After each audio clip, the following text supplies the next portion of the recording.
जय हिंद छात्रों, ये सेट 2 है साइंस का, जो कि बाकी 8 क्वेश्चन पहले वीडियो में अपलोड किया गया। ये दूसरा वीडियो है।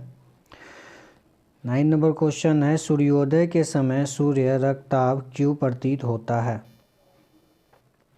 सूर्योदय के समय सूर्य क्षितिज पर होता है। इस समय सूर्य से आने वाला प्रकाश हमारे नेत्रों तक पहुंचने से पहले पृथ्वी के वायुमंडल में वायु को परतों से गुजरता है, अतः कम तरंग दैर्घ्य वाले रंग नीला, बैंगनी तथा पीला आदि का परिकीर्णन हो जाता है तथा केवल लंबी प्रकाश तरंगें जैसे लाल हमारे नेत्रों तक पहुंचती है। इसलिए सूर्योदय के समय सूर्य रक्तताप प्रतीत होती है। 10 नंबर क्वेश्चन है कि अवतल दर्पण, उत्तल दर्पण तथा समतल दर्पण की पहचान बिना स्पर्श किए कैसे करेंगे। तो ये क्वेश्चन काफ़ी पूछ चुका है, उम्मीद है इस बार भी पूछ सकता है, तो इस पे ज़्यादा फोकस कीजिएगा। अवतल दर्पण, उत्तल दर्पण तथा समतल दर्पण की पहचान बिना स्पर्श किए पहचानने के लिए बारी बारी से दर्पण के सामने एक वस्तु को लाया जाता है। वस्तु को दर्पण के नज़दीक अथवा दूर हटाने पर दर्पण में बने प्रतिबिंब के अवलोकन के आधार पर दर्पणों की पहचान कर ली जाती है।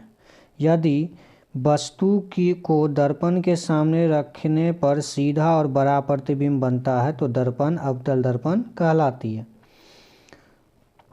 यदि दर्पण में बना प्रतिबिंब हमेशा सीधा तथा आकार में वस्तु से छोटा हो तो दर्पण उत्तल दर्पण कहलाती है। यदि दर्पण में बना प्रतिबिंब हमेशा सीधा तथा आकार में वस्तु के बराबर हो तो समतल दर्पण कहलाती है। नेक्स्ट क्वेश्चन है, विचलन कोण किसे कहते हैं। तो प्रिज्म से गुजरने के बाद प्रकाश किरण अपने पथ से क्या हो जाती है, विचलित हो जाती है।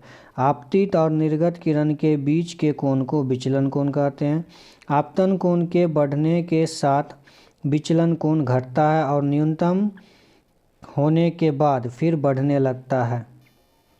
जब आपतन कोण और निर्गत कोण बराबर होते हैं तब विचलन कोण न्यूनतम होता है।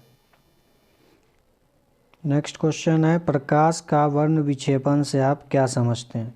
श्वेत प्रकाश प्रिज्म के भीतर से होकर गुजरने पर अपने विभिन्न अवयवों में विभाजित हो जाता है। श्वेत प्रकाश के विभाजन की इस प्रक्रिया को ही प्रकाश का वर्ण विक्षेपण कहते हैं। 14 नंबर है, सजातीय श्रेणी क्या है, उदाहरण के साथ लिखें। यहाँ पे मिस्टेक था, समजातीय श्रेणी होगा। तो समजातीय श्रेणी वैसे यौगिक की श्रेणी है जिसके सभी सदस्यों को किसी सामान्य सूत्र से व्यक्त किया जाता है तथा किसी भी दो क्रमागत सदस्यों के अनुसूत्रों में CH का अंतर होता है। इस श्रेणी के सभी यौगिकों में एक ही क्रियाशील समूह रहने के कारण उसके रासायनिक गुणों में समानता पाई जाती है। उदाहरण में जैसे हो जाएगा मीथेन, इथेन। द्विखंडन बहुखंडन से किस प्रकार भिन्न है। द्विखंडन, इस विधि द्वारा एक कोशिकीय जीव 2 भागों में विभक्त होता है और प्रत्येक भाग एक नए जीवन में विकसित होता है, जैसे अमीबा। बहुखंडन में क्या होता है, तो इस विधि में एक कोशिकीय जीव अनेक भागों में विभक्त होता है तथा प्रत्येक भाग एक नए जीवन में विकसित होता है, जैसे मलेरिया परजीवी। 16 नंबर क्वेश्चन भी काफ़ी महत्वपूर्ण है। कोई वस्तु सजीव है, इसका निर्धारण करने के लिए हम किस मापदंड का प्रयोग करेंगे। तो कोई वस्तु सजीव है, इसका निर्धारण के लिए मुख्य मापदंड है जैसे गतिशीलता, जैसे श्वसन के दरमियान फेफड़ों एवं शारीरिक अंगों की गतियाँ, पौधे में वृद्धि के दरमियान किसी खास दिशा में तना जड़ का बढ़ना। इसके अलावे सजीव के शरीर की कोशिकाओं में आणविक गतिशीलता उपापचय क्रियाओं के दरमियान जारी रहती है।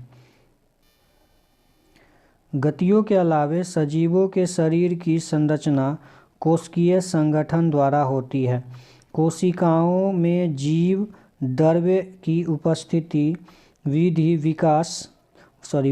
विकास एवं विभेद सजीवों को निर्जीव से अलग करती है। इसके अलावा उत्तेजकशीलता, पूर्ण निर्माण, नमी, कोशिकाओं का निर्माण, प्रजनन इत्यादि सजीवों में पाए जाते हैं। इन मापदंडों के आधार पर हम पता लगा सकते हैं कि कोई वस्तु सजीव है अथवा निर्जीव।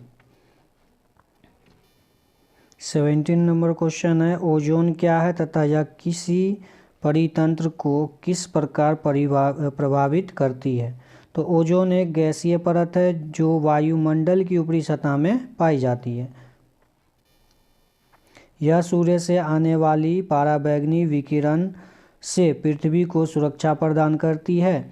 यह पराबैंगनी विकिरण जीवों के लिए अत्यंत हानिकारक है। उच्च ऊर्जा वाले पराबैंगनी विकिरण ऑक्सीजन को विघटित कर स्वतंत्र ऑक्सीजन परमाणु बनाते हैं।